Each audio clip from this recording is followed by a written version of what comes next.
Patricia Johnson arrived at Gate 41 with barely 15 minutes to spare, her mind already rehearsing the many times she had been forced to prove herself in spaces that never seemed built for her. As she strode across the polished tiles in her custom-tailored storm gray pantsuit and perfectly sensible heels, she exuded a calm assurance that belied the bitter memory of past humiliations. Yet this day was poised to mark a turning point not just for her, but for an entire industry that had long reveled in quiet discrimination. At first, the air of routine boarding offered little hint that what was to come would soon shatter the false veneer of order on that flight. Inside the bustling terminal, while mostly white, mostly male passengers moved briskly with little challenge or interruption, Patricia's presence was immediately scrutinized. As she approached the first-class boarding lane, her digital pass was scanned by a young red-hailed agent clad in a delta pin oversized on her blazer. With a tone that suddenly shifted from cordial to condescending, the agent asked, "Can I scan that again, please?" Patricia offered a polite nod and complied, knowing full well that silence was her strongest ally. As the scanner beeped green, the agent's eyes darted nervously from the screen back to Patricia's face, a subtle yet scorching reminder that the prejudice simmering beneath the surface was far from eradicated. With barely any explanation, Patricia was ushered aside by a gate attendant, whose disingenuous smile evaporated as soon as she realized the gravity of the situation.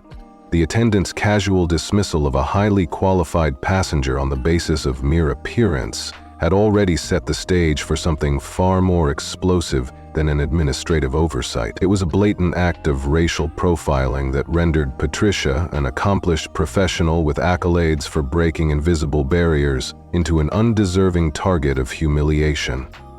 As she stepped onto the jet bridge, the weight of each disparaging glance and whispered comment seemed to multiply, each one echoing the same cruel message.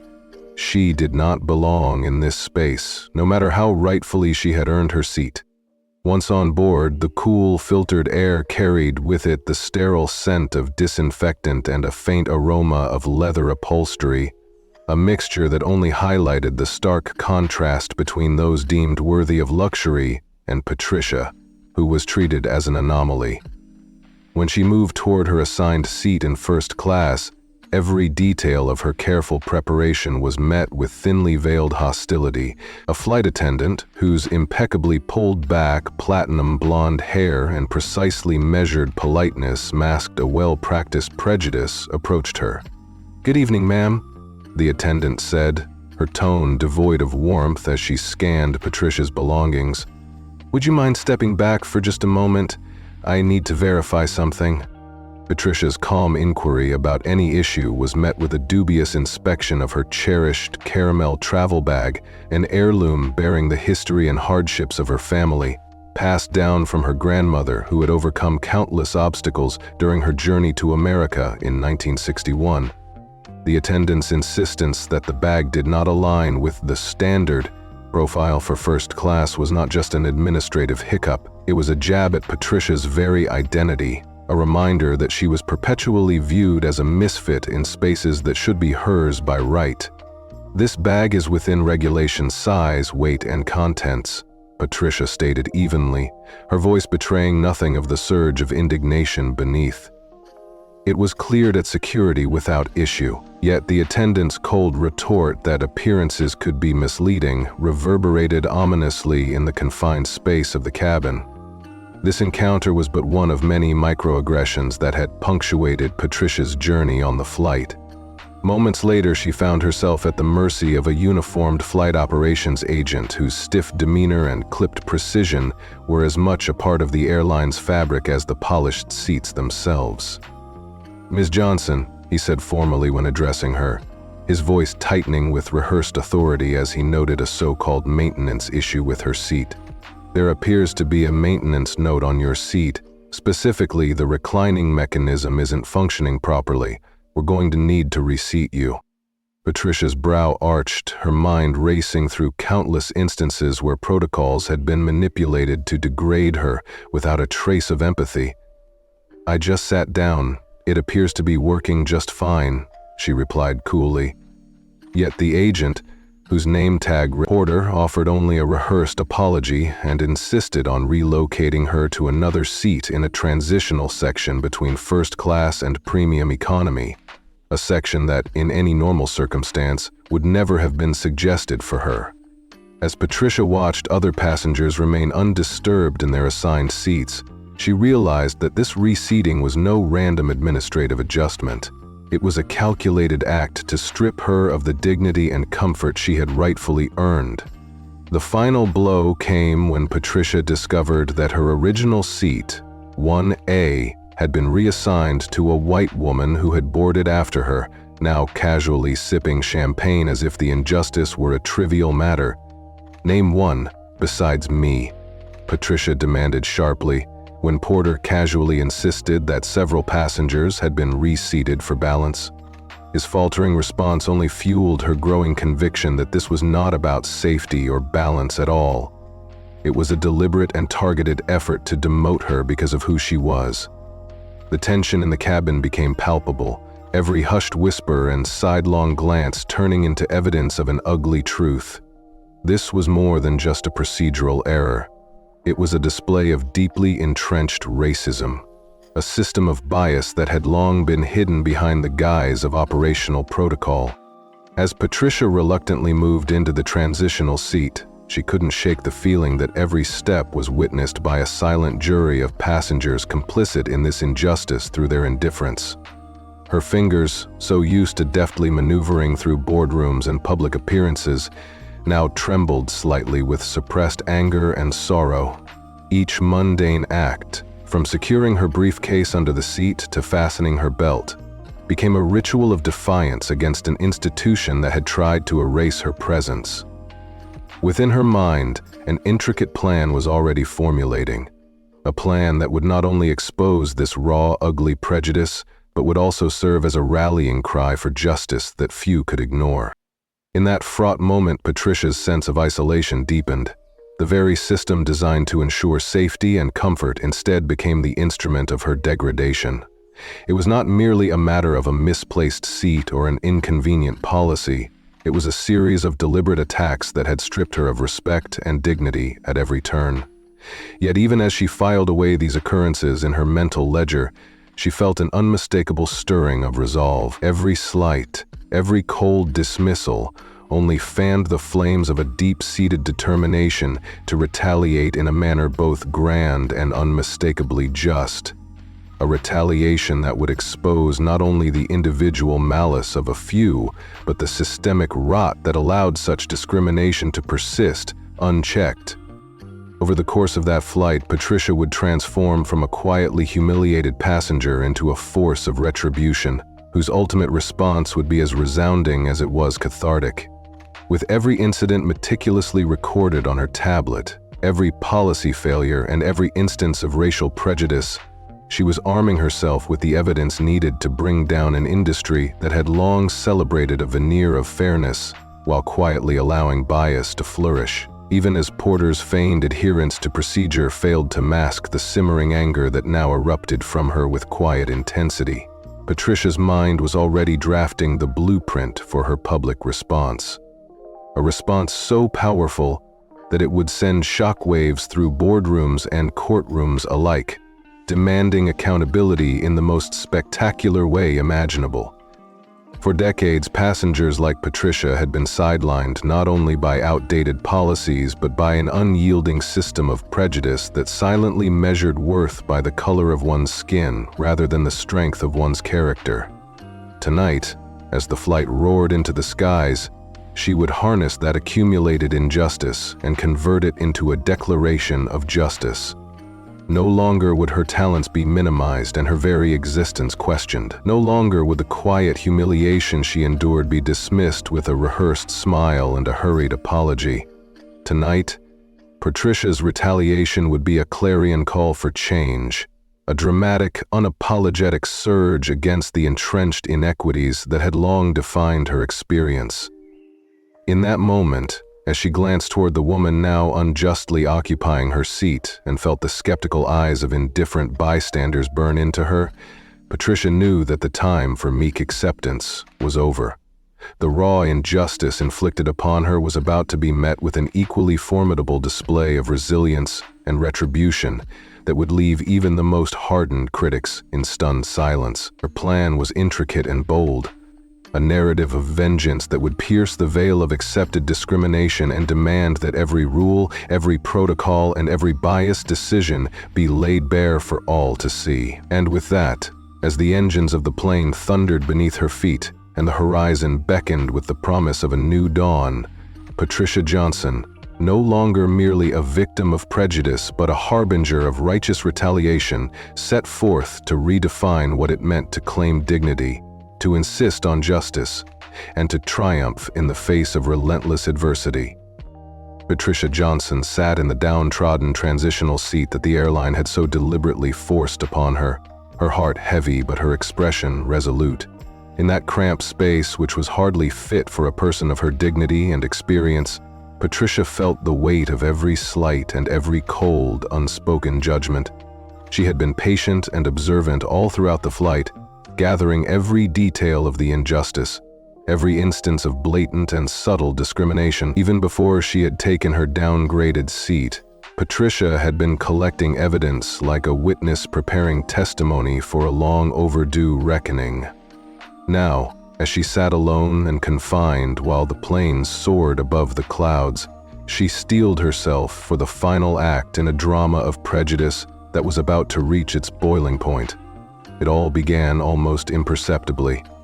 Patricia had barely adjusted to her new surroundings when a loud voice cut through the murmur of settling passengers. A balding man in his late 50s, dressed in a navy blazer with a pocket square that screamed forced sophistication, pointed a crooked finger at her as if to mark her as the intruder in this clearly demarcated space.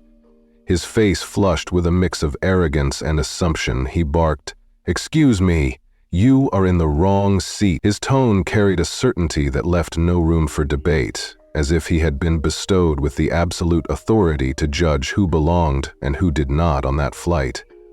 Patricia turned slowly to face him, maintaining her composure and dignity despite the obvious provocation. With her gaze steady and voice calm yet undeniably firm, she replied, "I was assigned this seat. I can show you my boarding pass." As she produced a document on her phone, the man squinted at her as though he were encountering a puzzle he had no hope of solving. "Really?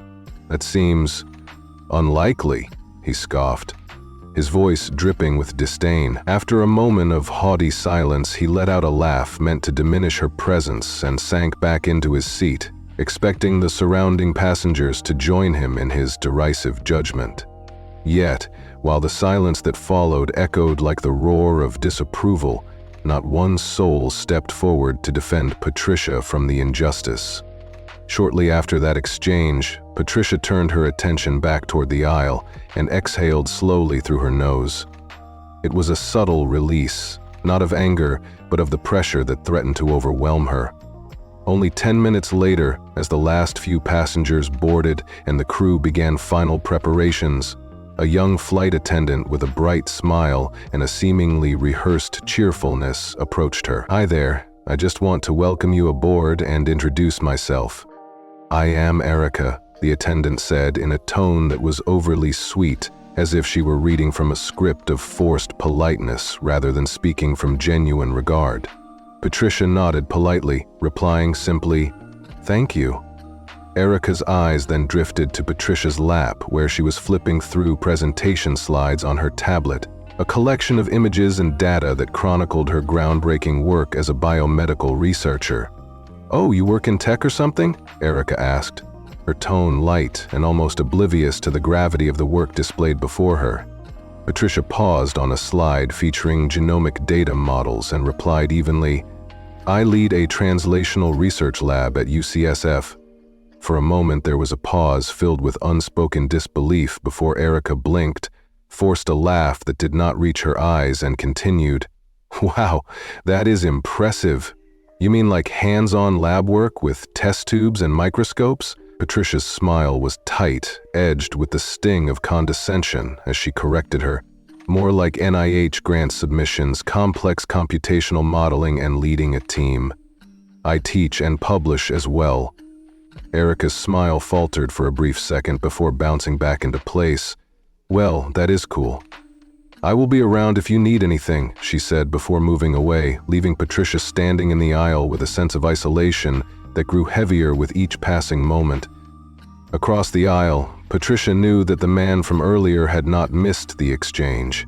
His snide laugh had been barely audible, yet it resonated with the same disdainful certainty of his earlier remark.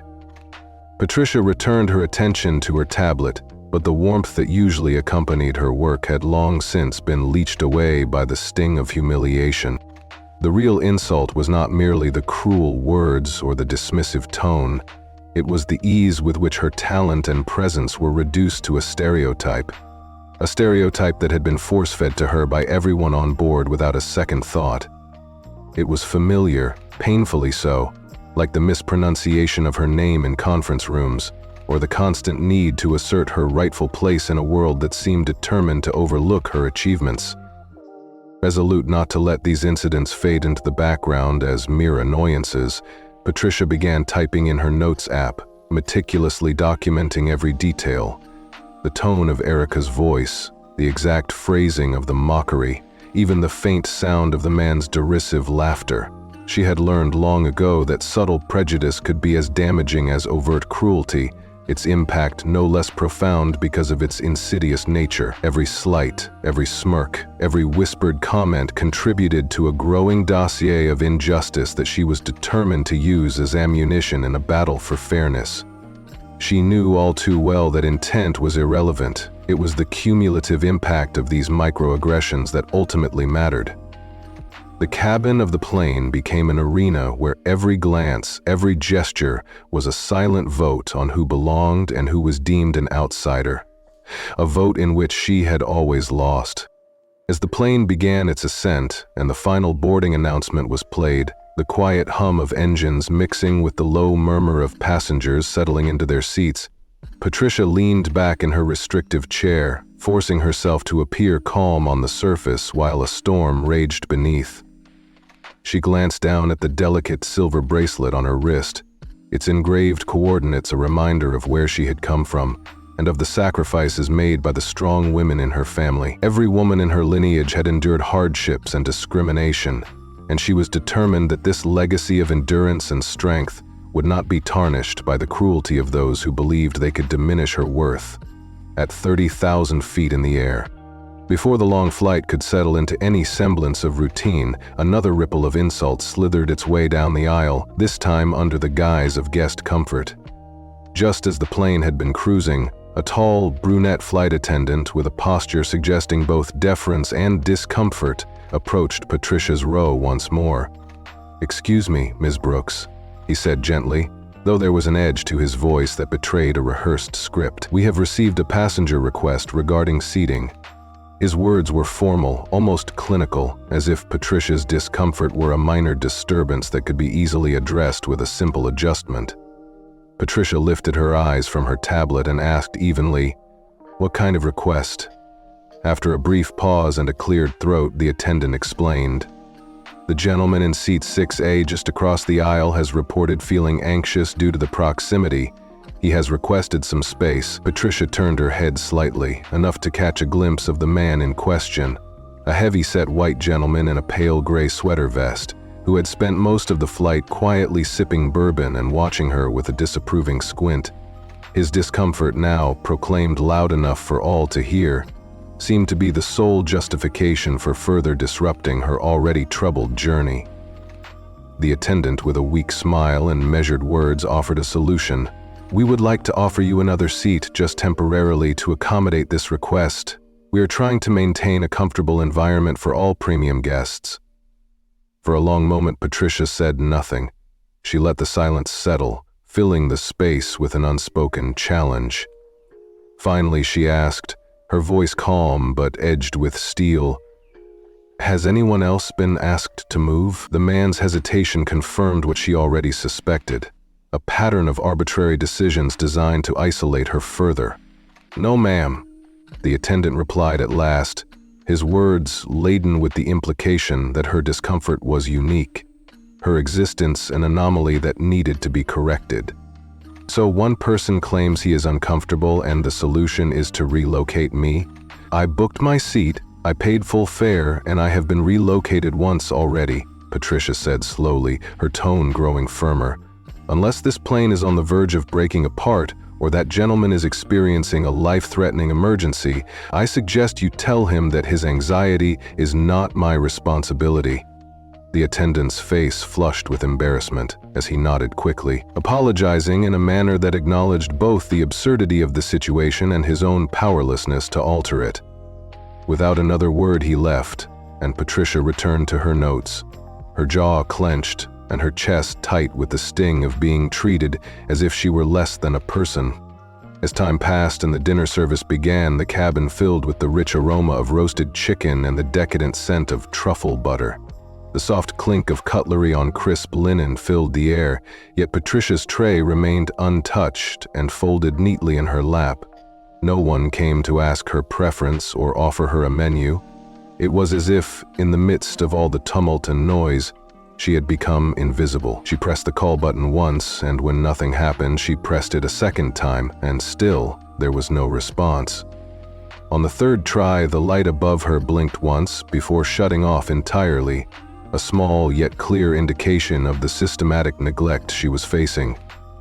Around her, other passengers enjoyed their meals and dessert. Conversations flowed, laughter erupted, and even the couple who had boarded at the last minute had already moved on to dessert. Patricia was not being served. She was being deliberately ignored. Determined not to let this dehumanizing treatment pass without a response, Patricia rose from her seat and walked purposefully toward the galley. She stopped just outside the curtain, her posture proud and her voice steady as she called out, "Excuse me?" A flight attendant, one she had not yet encountered, peeked out with a puzzled expression. "Yes?" the attendant asked timidly. "I have not been served," Patricia stated clearly. "Could someone please inform me when meals are being distributed to my row?" The attendant looked at her boarding pass, checked the list, and then said with apparent confusion, "What is your seat number?" "It is 6E, Patricia replied, her tone firm. The attendant's face fell as he mumbled, "That cannot be right. You are not on my list." Patricia's eyes narrowed as she repeated, "Then your list is wrong. There must be a system error," quickly the attendant offered. "Let me get you something now." But Patricia's voice grew resolute. "No, I want you to go back and confirm why I was left off in the first place." In that moment it was clear that she had already endured one relocation for someone else's comfort, and she was not about to be erased once more. Her declaration, calm yet laden with righteous indignation, reverberated softly in the narrow space of the galley. The attendant swallowed hard and disappeared into the back, leaving Patricia alone with her mounting collection of injustices. Moments later, a different crew member returned with a full tray, her expression sheepish and apologetic. "Sorry for the confusion," the attendant mumbled. Patricia accepted the meal without a word of thanks, her silence speaking volumes about the cumulative weight of every slight she had suffered. As she ate slowly and deliberately, savoring each bite as if it were a small act of rebellion, her attention was caught by the announcement over the intercom. Name was mispronounced. Tina Brooks was called out and then quickly dismissed without any correction. There was no redress, no second chance, no acknowledgement of the error.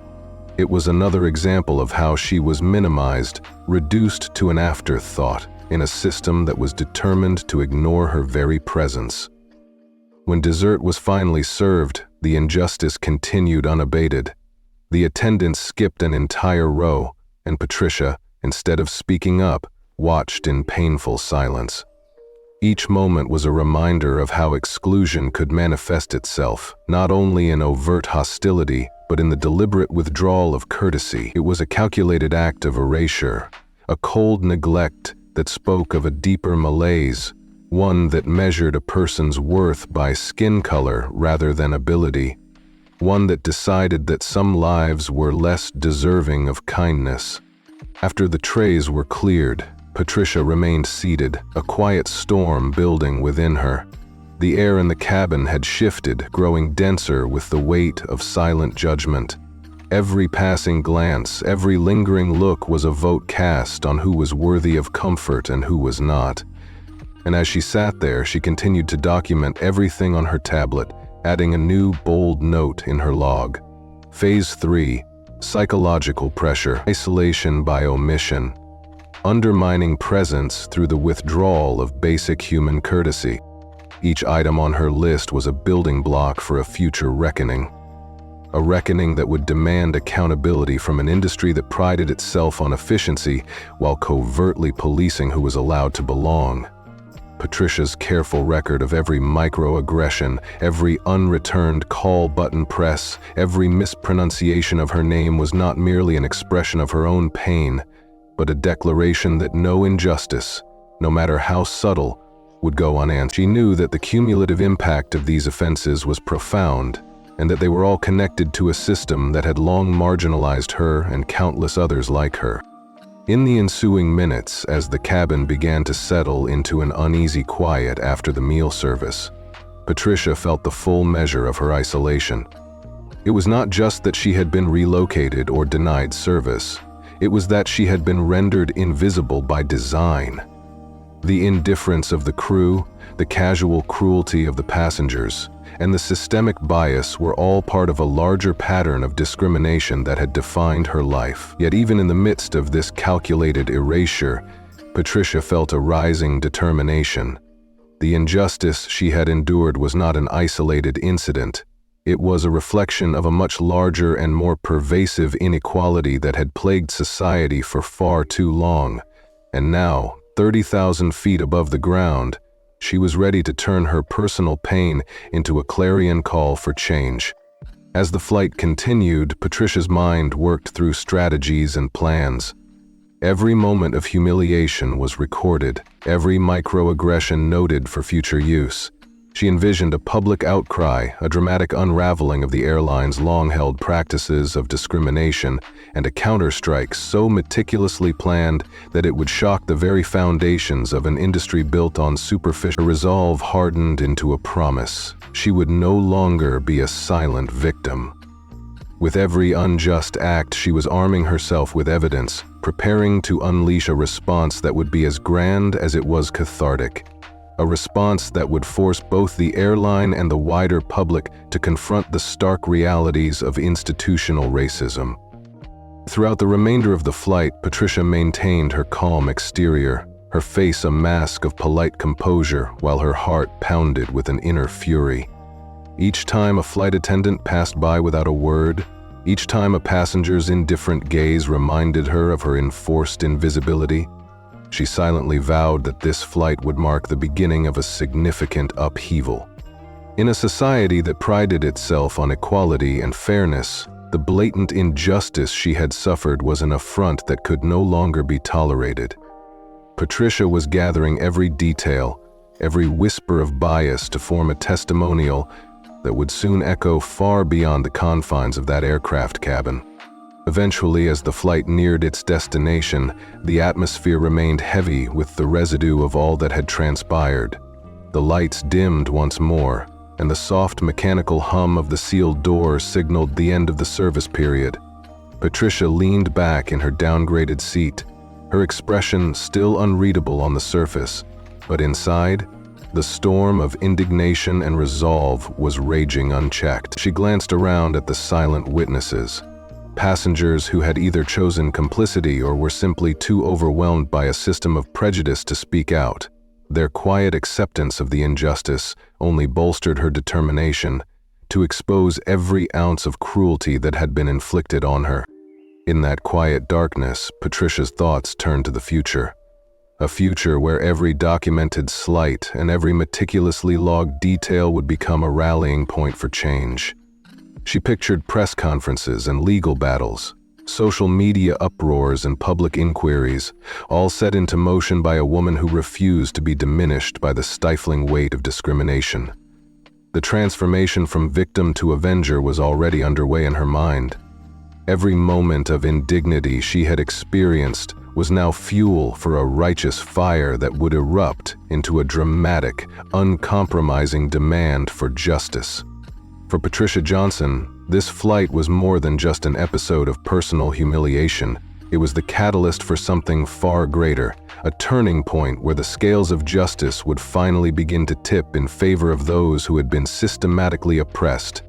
The journey she had endured, marked by deliberate isolation and calculated neglect, was now a testament to the resilience and unyielding strength of a woman who had weathered decades of bias and inequity. With every recorded instance of prejudice, she was preparing to dismantle a system that measured human worth by superficial appearances rather than merit and character.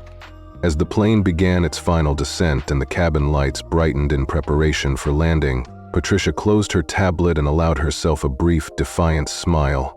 A smile not of contentment, but of fierce anticipation. She knew that as soon as she stepped off that flight, her story would ignite a spark among thousands of others who had suffered similar indignities. In that moment, a quiet promise resonated within her. No longer would she be a nameless victim of subtle cruelty. No longer would her pain be hidden in the margins of polite society. Instead, Patricia Johnson would rise, triumphant and unapologetic, to reclaim her dignity and force the world to confront the ugly truth of systemic racism. And so, as the aircraft touched down on American soil and the doors began to slide open, Patricia Johnson gathered her belongings, her resolve unshaken by the physical confines of a cramped seat and a flawed system. With every step toward the terminal, she carried with her not just the memories of personal pain, but the blazing determination to set in motion a wave of change that would resonate far beyond the sterile walls of that airplane. This was her moment to transform every act of neglect into a resounding declaration of empowerment. A declaration that would leave onlookers, critics, and institutional cynics alike utterly astounded. Her heart, still pounding with a mixture of sorrow and strength, beat in unison with the promise of a new dawn. As the passengers around her hurried off to reclaim their own normalcy, Patricia walked with a measured pace that belied the storm inside. Every calculated step, every measured glance would soon become evidence in the fight against the prejudice that had long threatened to silence not just her, but the voices of all those who had ever been marginalized. The journey had been long and agonizing, but now, with every injustice recorded and every slight remembered, Patricia Johnson was ready to launch her dramatic and cathartic rebuttal. A retaliation so grand that it would leave the perpetrators and enablers of such discrimination utterly dumbfounded and force the world to listen. In that defining moment at the airplane terminal, the legacy of suffering, endurance, and quiet defiance that had shaped her life was poised to erupt into a blaze of righteous retribution. Patricia knew that the coming days, weeks, and months would be filled with struggles and battles, both in courtrooms and in the public arena. But she was no longer willing to accept the status quo. Instead, she was prepared to fight with the relentless force of all the injustices she had borne, determined to transform her personal pain into a shining beacon of hope and change for every marginalized soul. The flight had been a microcosm of a larger, more devastating reality. A reality in which the very systems designed to protect dignity and fairness were the ones that trampled it in the name of efficiency and outdated notions of superiority. Patricia Johnson's journey that day became a symbol of defiance, a rallying cry against the subtle yet pervasive cruelty that had haunted her every step. With every note recorded, every observation made, she was not just enduring but meticulously planning her counterstrike. A counterstrike that promised to dismantle the layers of prejudice with a power both unexpected and utterly magnificent. As the terminal lights shone brightly on the polished floor, and as the chatter of departing passengers filled the air, Patricia Johnson walked with her head held high. It was not just another arrival, it was the beginning of an uprising. A bold, resounding declaration that in the face of relentless cruelty and systematic injustice, she would no longer be silenced or diminished. Her story, painted in bold strokes of resilience and righteous fury, was ready to be told. And it was a story that would leave everyone who heard it utterly, profoundly moved. With each step, every measured stride across the terminal, Patricia's resolve grew stronger. She knew that the road ahead would be fraught with challenges, that the forces of discrimination were deeply entrenched in every corner of society. But she also knew that her determination, her meticulously gathered evidence, and her unwavering belief in justice were the sparks that could ignite a revolution of equality. And so, as she passed through the sliding doors of the terminal, Patricia Johnson carried with her a promise. A promise to expose the malignancy of a system that had marginalized her for far too long, and to deliver a retribution so magnificent that it would force the entire industry and society to confront its deeply buried inequities. In that powerful moment, Patricia was not merely a victim of systemic bias. She was the architect of a dramatic comeback, a living testament to the strength and resilience of those who had suffered in silence for decades. The injustice she had endured would soon transform into a clarion call for accountability and change, and for every other soul who had been rendered invisible by a system steeped in discrimination, Patricia's story would shine as a beacon of hope, a rallying cry for justice that would resonate long after the flight had ended, long after the doors had closed behind her. Thus, as the day gave way to a twilight painted in the warm hues of redemption and resolve, Patricia Johnson stepped forward into a future where every recorded slight would be used to build a legacy of courage and transformation. Her journey was just beginning, and in that moment her quiet determination promised that no injustice, no matter how deeply ingrained, could ever silence her, nor diminish the indomitable spirit of those determined to reclaim their rightful place in the world. Johnson sat rigidly in the cramped, downgraded seat that the airline had so deliberately forced upon her, her eyes fixed on the unfolding drama around her. The row of seats was a cacophony of silent contempt and carefully measured indifference.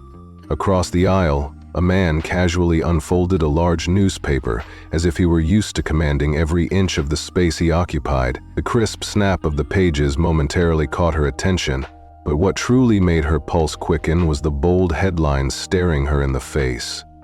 First class is no longer what it used to be. Time to rethink passenger standards.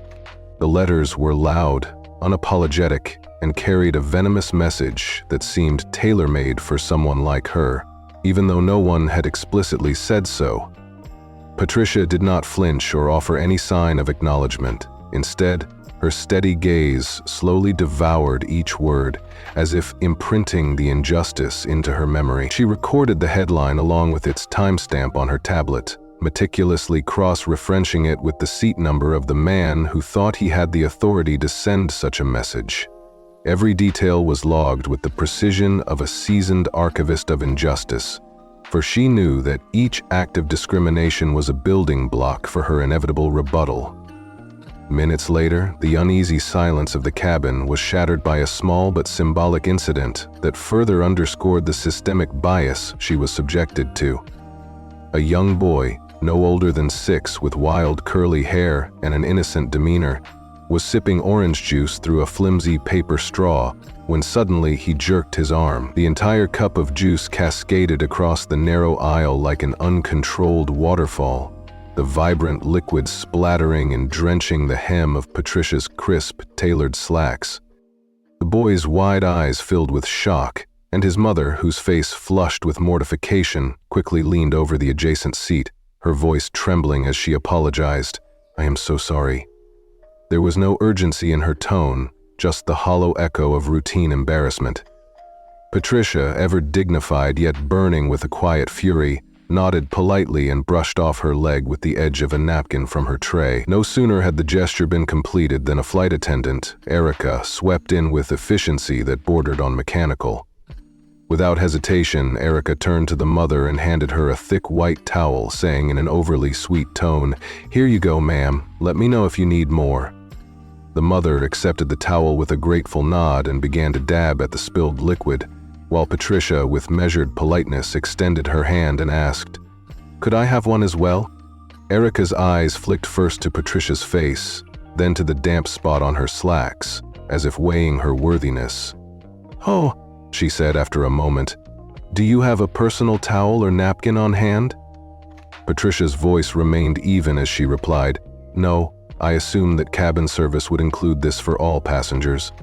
The flight attendant hesitated briefly, then shrugged as if to say there was nothing more she could do. "We're short right now, but I'll see what I can find," Erica mumbled before turning and walking away, leaving Patricia alone with the lingering scent of stale orange juice on her clothes. The young boy, curious and oblivious to the storm of condescension his spill had triggered, peeked over his seat back, his eyes searching hers for an answer she was not inclined to give. The mother, however, seemed to have removed herself from the situation without a backward glance. It was not the juice itself that stung Patricia, but the message embedded in the entire occurrence.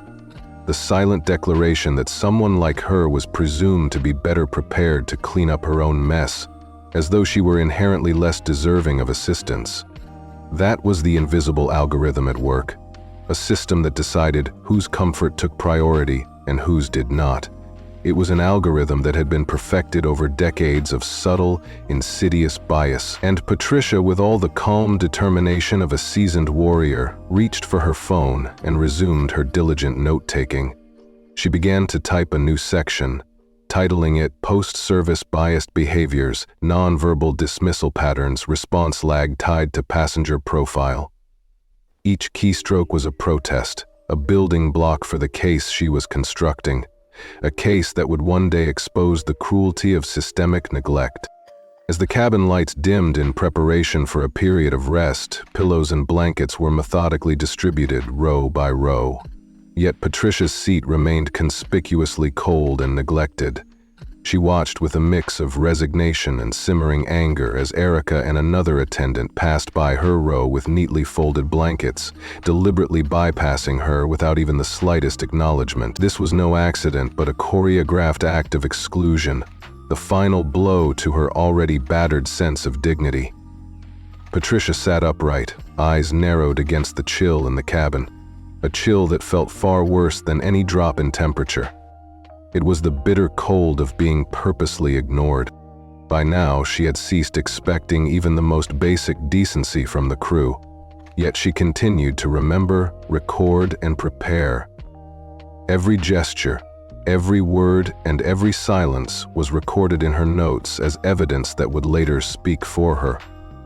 Even as the flight proceeded and the passengers surrendered to the lull of sleep or idle chatter, she remained a living testament to the enduring weight of prejudice. The quiet contempt that had cloaked her during the earlier hours now hardened into an unyielding resolve. The atmosphere in the cabin was no longer just one of physical coolness, but of calculated emotional distance, a space where every exchanged glance silently weighed her worth. Then, as if the slow churning of time had conspired to mark the apex of the day's indignities, a sudden commotion erupted near the front of the aircraft. A sharp gasp, followed by the unmistakable clatter of a glass shattering on the floor, cut through the subdued murmur of passengers. Heads turned and eyes widened in alarm as an elderly man, perhaps in his mid-70s, slumped suddenly in his seat. His skin turned ashen, and his mouth hung slack in a manner that sent a chill far deeper than the cool air circulating in the cabin. A woman sitting beside him shrieked, "He is not breathing right," and frantically waved her hands, summoning the attention of anyone who could help. Patricia's senses snapped into high alert as she immediately rose from her seat, her fatigue melting away in the face of urgent responsibility. "I am certified for in-flight emergency response," she announced clearly, stepping into the aisle with purpose and authority. "I am FAA licensed, and I currently head clinical simulation at UCSF." Her words rang out, steady and self-assured, as she hurried toward the unconscious man. But before Patricia could reach him, a flight attendant, one whom she had not encountered earlier, stepped forward and blocked her path with arms outstretched. "Thank you, but please return to your seat," the attendant said briskly, his voice cold and devoid of any recognition of her credentials. "We need a professional to handle this." Patricia's eyes narrowed in disbelief. "I am a professional," she countered, her tone calm yet laced with an undeniable edge. "I have handled over 50 in-air medical emergencies and have trained hundreds of paramedics in crisis protocol." The attendant's response was mechanical, as though following a script, rather than engaging with a person who clearly possessed the necessary expertise. "We understand, but our crew is trained for these situations," he said, before turning away to confer with another crew member. In that charged moment, another voice floated from the row next to the man who had collapsed. A nearby passenger shouted, "Somebody help him!" Yet no one else was willing to step forward, and the silence that fell was suffocating. Patricia clenched her fists, her heart pounding, not out of egotism, but out of the raw, bitter realization that her qualifications were being dismissed purely based on their source. For her, this was no isolated incident, but a clear, public declaration that her expertise was deemed insufficient by a system that clung to archaic biases. The call for a doctor rang over the intercom, echoing down the narrow aisle. "Is there a licensed medical doctor on board? Please press your call button immediately," the attendant pleaded, a note of desperation creeping into his voice. The silence that followed was thick and oppressive, filled with the unspoken acknowledgement that Patricia had just been publicly and unjustly labeled unqualified. Calmly, she raised her hand again, determined to reclaim her dignity. "I already said I am qualified," she stated firmly. Before she could elaborate further, Erica reappeared, this time visibly flustered and with narrowed, suspicious eyes. "Are you a physician?" she asked flatly, the tone of her inquiry dripping with condescension. "I am a trauma-certified PhD in biomedical emergency care with FA flight emergency clearance," Patricia replied in a steady, unwavering voice. "I hold 2 advanced certifications in airborne medical intervention, and I train residents regularly." Erica paused, clearly processing her words, but her skepticism was palpable. "So you're not an MD?" she interjected, as if trying to reduce the extensive qualifications to a single, narrow criteria. "Correct," Patricia answered calmly. "But I am more than capable of handling this situation safely and effectively." Before another word could be exchanged, a man from business class, tall, bald, and seemingly in his 40s, stepped forward. He quietly offered, "I am a general practitioner," and the crew immediately swarmed him, their focus shifting away from Patricia as if her expertise were suddenly irrelevant. As the man approached the patient, Patricia watched in silence, her heart burning, not because of bruised pride, but because she knew that the man's tentative handling of the emergency could put the man's life at greater risk. He hesitated, checking the pulse with trembling hands, his voice wavering under the pressure.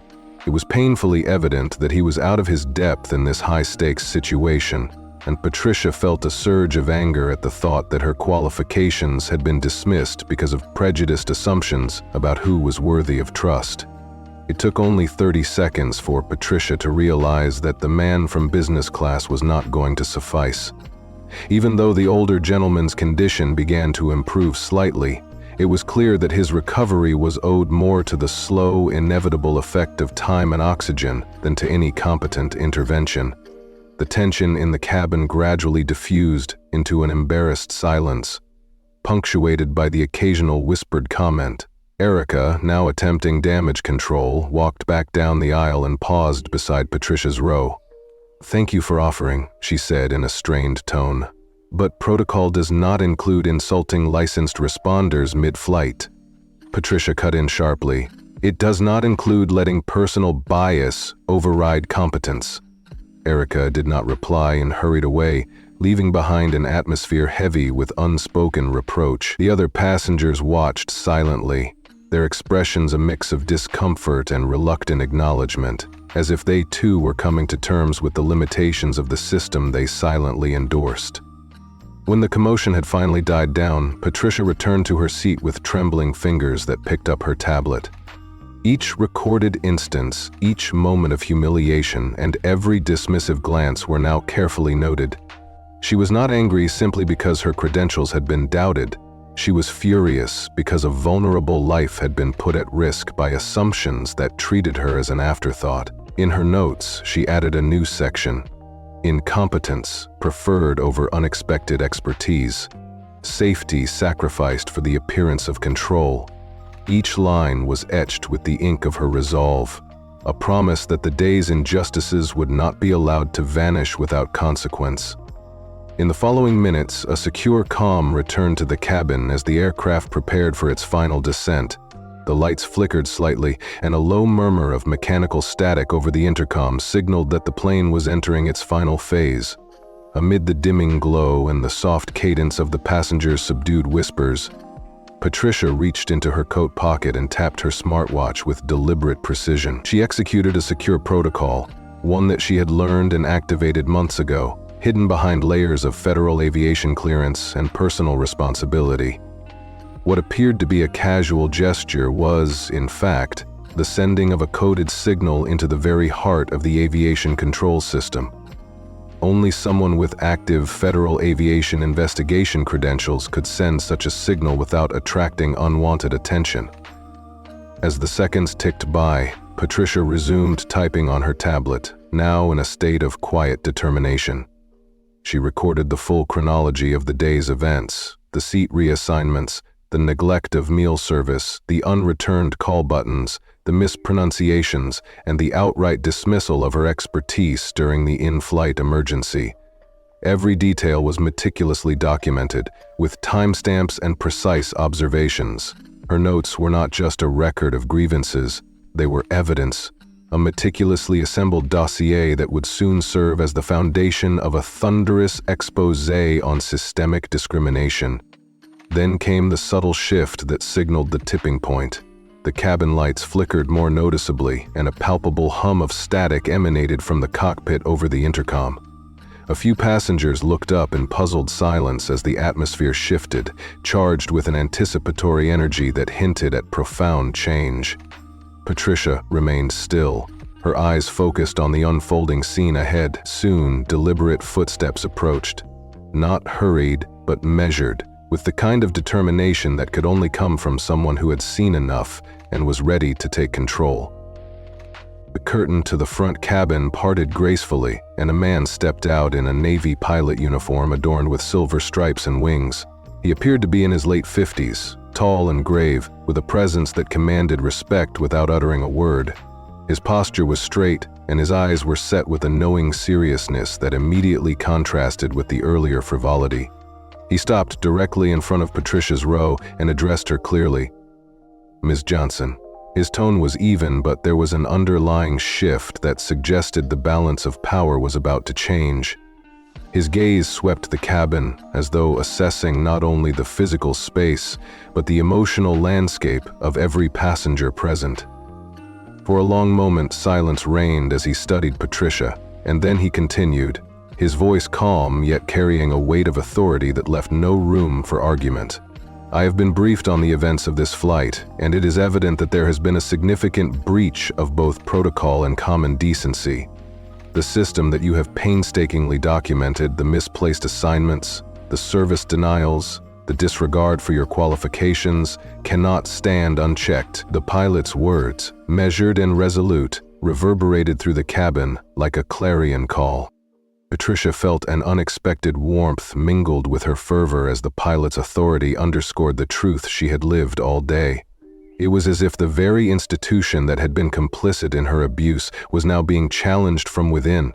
The pilot's arrival signaled the start of what would become a turning point, a dramatic reversal that promised not merely to expose the systemic bias, but to dismantle it, brick by brick, through the weight of undeniable truth and unyielding accountability.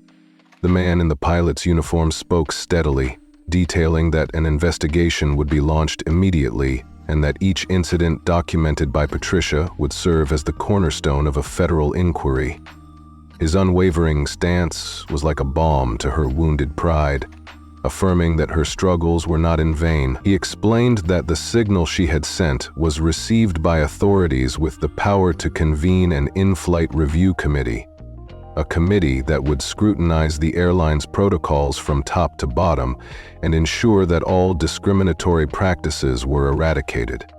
As the pilot's words resonated with the gathered passengers, Patricia felt the heavy cloak of isolation begin to lift. The inevitable tide of accountability was rising, and it was clear that her rigorous documentation and unwavering determination were about to bear fruit in the most magnificent, cathartic manner imaginable. No longer would the facade of efficiency, of gentle courtesy, conceal the deep-seated cruelty that had been inflicted upon her. Instead, her meticulously gathered evidence would serve as a fulcrum for change, empowering not just her, but every marginalized soul who had ever been disregarded in the name of protocol. The atmosphere in the cabin shifted palpably as the pilot detailed the forthcoming actions. He announced that a comprehensive review of the crew's performance was being initiated, one that would interrogate every decision, every omission, and every act of bias. His words were designed not merely to placate the immediate situation, but to serve as a resounding declaration that discrimination would no longer be tolerated, not on his watch, not in this industry, and certainly not in the lives of those whose worth could never be measured by the color of their skin or the stereotypes imposed upon them.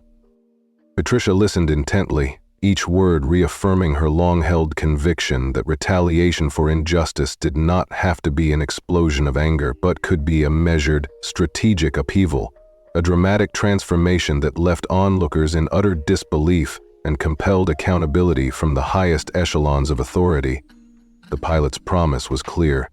Change was coming, and it would be as resounding as it was transformative. Over the next few minutes, while the pilot conferred with the crew and assured the passengers that proper procedures were now being initiated, Patricia felt her resolve solidify into a steely determination to launch her own dramatic counterstrike upon landing. Every documented slight, from the headline that had boldly targeted her, to the spilled juice that marked her clothing, to the dismissals of her expertise in a moment of dire crisis, was fuel for a movement that would echo well beyond the confines of this flight. Her story was not merely one of personal humiliation, but a microcosm of a broader societal failure, one that demanded accountability with the force of righteous retribution. As the plane began its final descent, the pilot's authoritative presence left the cabin awash in an atmosphere of anticipatory transformation. While many passengers exchanged relieved glances and subdued murmurs of acknowledgement, Patricia sat back in her seat with a quiet smile of vindication. The storm within her, long nurtured by years of unrelenting bias and whispered dismissals, was now tempered by the certainty that her fight was just beginning. The flight had become a crucible where every act of discrimination had been recorded and would later serve as the foundation for a sweeping, uncompromising change. A change that would be unleashed upon the airline and the industry as a whole. In that final phase before landing, Patricia's mind raced with plans and strategies. She envisioned press conferences where her meticulous notes would be presented to the world, courtrooms that would hear the damning evidence of systemic neglect, and public debates where her story would inspire others to stand up against the quiet tyranny of discrimination. Her resolve was not a solitary act of revenge, but a declaration on behalf of all those who had ever been relegated to the margins, forced to prove their worth in a system that had no respect for their inherent dignity. With the landing gear lowering and the terminal lights beginning to filter into the cabin, Patricia closed her tablet and looked up at the pilot one last time. His steady gaze met hers, a silent promise that the ordeal of the day would not end in quiet resignation, but in a boisterous demand for justice that would leave even the most callous critics utterly astonished. As the plane touched down on American soil, the monumental weight of the documented injustices transformed into a tangible, incendiary force that would soon erupt into a full-scale campaign of accountability and retribution. Patricia Johnson gathered her few belongings with deliberate care and stepped off the aircraft with her head held high. Every step she took through the terminal was measured and purposeful. It was a walk not just of a battered passenger, but of a woman on the brink of revolution, ready to expose every ounce of cruelty she had endured and to demand that the institution which had wronged her be held accountable in the most spectacular fashion. Her journey that day had been a microcosm of decades of neglect and bias, and it was now about to ignite a forceful backlash that promised to shake the very foundations of the system. In that defining moment, Patricia's heart pounded with a mixture of sorrow, rage, and unyielding resolve. She knew that the road ahead would be fraught with battles in boardrooms, courtrooms, and public discourse, but the fire of transformation burned within her. No longer would she allow her talent, her dedication, and her very existence to be diminished by prejudice and condescension. Her meticulously recorded evidence, her calm defiance in the face of repeated insults, and her unwavering courage were all parts of an unfolding epic, a story that would galvanize countless others to rise, to protest, and to reclaim their rightful place in a society that had long denied them dignity. As she passed through the sliding doors of the terminal, Patricia Johnson's quiet determination was unmistakable. The legacy of every slight, every moment of neglect, and every instance of blatant bias had coalesced into a singular promise: that she would not remain invisible, that her voice would not be silenced, and that the injustice of that day would serve as the spark to ignite a revolution of accountability. With each deliberate step toward the promise of a new dawn, she carried with her the hopes of every marginalized soul who had ever been overlooked.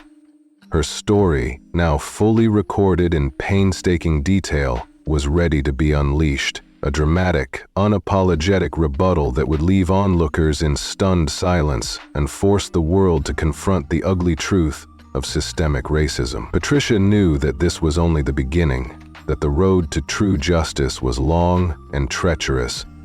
But she also knew that with every organized line of evidence, every recorded act of bias, and every careful observation, a movement was stirring. A movement that would soon demand reparations, reforms, and a complete overhaul of the structures that had perpetuated such discrimination for far too long. In that moment, as she walked away from the aircraft and into the bright glow of the terminal, Patricia Johnson became much more than a survivor of prejudice. She transformed into an emblem of defiance, a beacon of hope for every person who had been unjustly marginalized. Her journey was now intertwined with the promise of a future where every documented slight would become a clarion call for sweeping change. A future where those in power would finally be held accountable for the cruelty they had inflicted. And so, with the resolute steps of a seasoned fighter and the heart of someone who had weathered countless storms, Patricia Johnson set forth on her next chapter, a chapter destined to echo through corridors of power and public sentiment alike, leaving a legacy of courageous retribution that would forever stand as testimony to the fact that no injustice, however deeply ingrained, could ever silence a spirit determined to rise and reclaim its rightful dignity. Patricia Johnson looked up at the captain with steady eyes as the weight of protocol settled in the cabin. The captain nodded formally and said, "We received your signal. I've confirmed your credentials. Would you like to proceed with inspection now or upon landing?" The surrounding passengers fell silent. Conversations died mid-sentence. As a tremor of tension filled the air, the man with the newspaper lowered it with trembling hands, and the mother of the boy who had spilled orange juice stared in disbelief, while Erica, the flight attendant, who had just passed by with a tray of tea, dropped her voice to a whisper. "Inspection," the captain announced. "This flight is now under observational review by the Office of Civil Air Compliance. We are to maintain operational transparency and cooperate fully. Ms. Johnson holds oversight clearance under federal aviation law." Erica blinked, visibly paling as the truth of Patricia's authority sank in. Patricia rose slowly, brushing the front of her blazer smooth, and said with calm resolve, "I did not ask for this, but I've been watching everything." Meanwhile, a young man at the rear had been live-streaming the unfolding drama.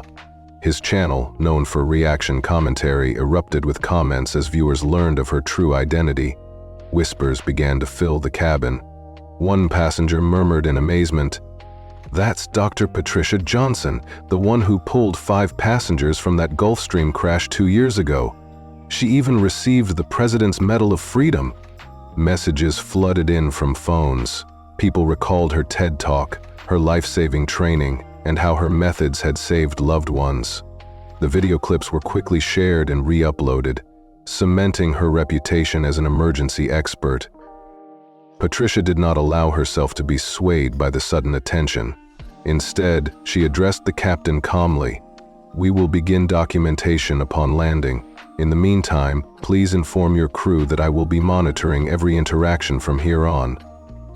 The captain's reply, a respectful "yes ma'am, will comply," landed like thunder in the hushed cabin. Her smartwatch vibrated lightly with a push message from SkyPrime Airport Service System, confirming in bold, "Thank you, Dr. Patricia Johnson, Platinum Medical Liaison Member, 7 years of emergency flight response service." A teenage girl across the aisle caught a glimpse of the notification and whispered to her neighbor, "That's real. She's registered at the federal level." As if on cue, a young man in a white hoodie, proudly bearing the Johns Hopkins crest, stood up and said with genuine admiration, "I know you, Dr. Johnson. You were my trauma module lead last spring.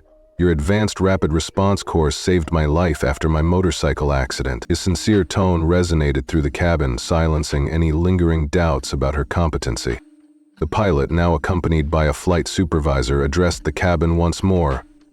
"Dr. Johnson, your report has been escalated. Would you like to initiate a real-time compliance audit?" Patricia accepted the provided tablet and said, "Effective immediately, I'll begin with the manifest. Pull all employee interaction data for the last 8 hours." Her voice, firm and authoritative, left no room for debate. As federal agents began boarding and reporters gathered outside, Patricia collected her digital logs and photographic evidence with measured grace. When the plane touched down, news broke across devices. A formal inquiry was served to Skylux Airlines. The Department of Health and Human Services terminated a multi-million-dollar contract, and passengers spoke out about racial profiling on Flight 386. Stepping off the aircraft with quiet dignity, Patricia Johnson turned to the waiting cameras. Looking directly at one lens, she stated softly, "Accountability is not an attack, it is a mirror." Then she walked on, leaving behind a stunned cabin and setting in motion a tidal wave of change that would echo far beyond that fateful flight. Patricia Johnson sat calmly in the downgraded seat that the airline had forced on her, her steady gaze never wavering despite the heavy weight of protocol and prejudice that now filled every corner of the cabin. Moments earlier, as she had transmitted her secure signal, the captain had acknowledged her credentials with the gravitas of a military officer. He asked politely, "We received your signal. I have confirmed your credentials. Would you like to proceed with inspection now or upon landing?" In that brief pause, the entire cabin fell into an eerie silence. Passengers stopped mid-conversation. Even the man clenching a newspaper, whose very headlines had denounced first class in a message laced with covert hostility, lowered his paper with trembling hands. Erica, the flight attendant who had earlier bypassed her with perfunctory service, could only whisper her dismay as the captain made it clear that this flight was under direct review by the Office of Civil Air Compliance. "Inspection," the captain repeated with cold precision.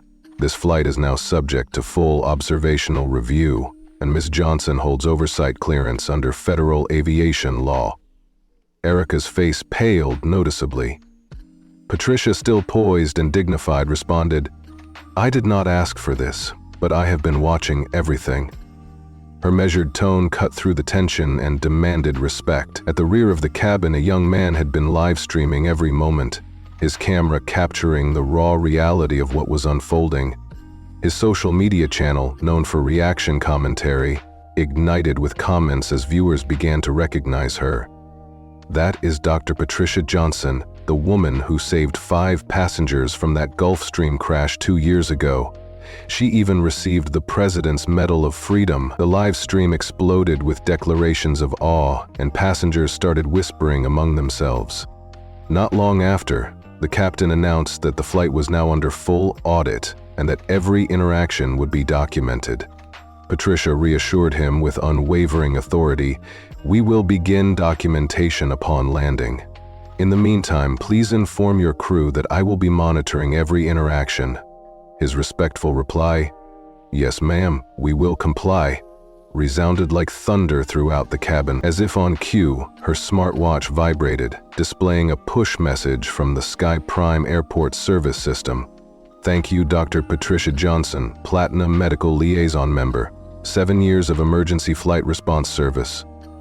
The message, normally routine, now cut deep through the shame and bias that had plagued her all day. A teenage girl across the aisle caught a glimpse of the glowing notification and whispered to her neighbor, "That's real. She's registered at the federal level." Then came a pivotal moment as a young man sporting a white hoodie with the Johns Hopkins crest rose to his feet and addressed her with a mix of admiration and gratitude. "I know you, Dr. Johnson. You were my trauma module lead last spring. Your advanced rapid response course saved my life after my motorcycle accident."